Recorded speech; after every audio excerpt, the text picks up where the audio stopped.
Now that we know how to deal with reciprocals, we are going to work with division of fractions.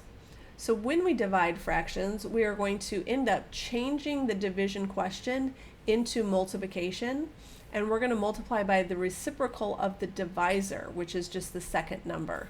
So notice I have 4/5 here divided by 7/6. I can't divide with fractions, so I change it to multiplication, and I have flipped over the second number only. So the first one stayed exactly the same, division to multiplication, and then 7/6 turned into 6/7. Now it's important that we do not reduce until we've done this step. So now if I can reduce anything, I would go ahead and do that. I don't see anything that can be reduced. So numerator times numerator is 24, denominator times denominator is 35. So here are some for us to try together.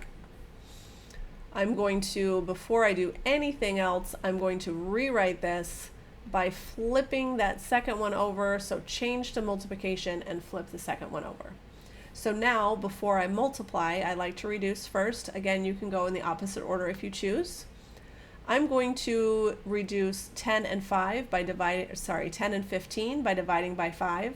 10 divided by 5 is 2. 15 divided by 5 is 3. 13 and 26 also have a common factor of 13, so 13 goes into 13 one time and into 26 two times. Nothing else can be reduced, and so my answer is 2 times 2, or 4, over 1 times 3, which is 3. I can leave my answer as 4/3 unless they specify that they want their answer as an improper fraction or a mixed number. If they want a mixed number, 3 goes into 4 one time with that 1/3 left over. So either of these are perfectly fine answers. So if you're working through Alex, then just pay attention to which form they want the answer in. Second one, I'm going to rewrite -4/5, and I'm going to multiply it by 10 over 1. Then I'm going to reduce anything I can. 5 goes into 5 once and into 10 twice. Nothing else reduces. My numerator is -4 times 2, or -8. My denominator is 1 times 1, or 1. Obviously, we don't need to write that 1, so it's just -8. Try these two on your own, then press play to see how you did.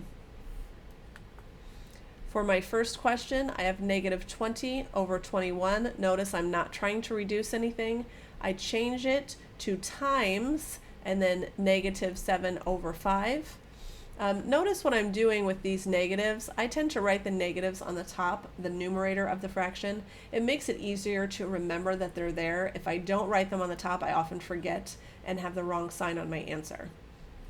Now I'm going to simplify anything I can. 21 and 7 both have a 7 that goes into that, so 21 divided by 7 is 3. -7 divided by 7 is -1. And 20 and 5 have a common factor of 5. So 5 divided by 5 is 1, and -20 divided by 5 is -4. And now I'm going to multiply numerator by numerator. 2 negatives make it a +4, and 3 times 1 makes it 3. And my second example, -3/4 stays the same, and I'm going to multiply by 2, or 2 over 1, because I have flipped over 1/2.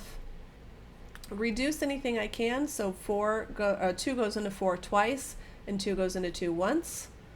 Nothing else really reduces, so now I have -3 times 1, which is -3, and 2 times 1, which is 2.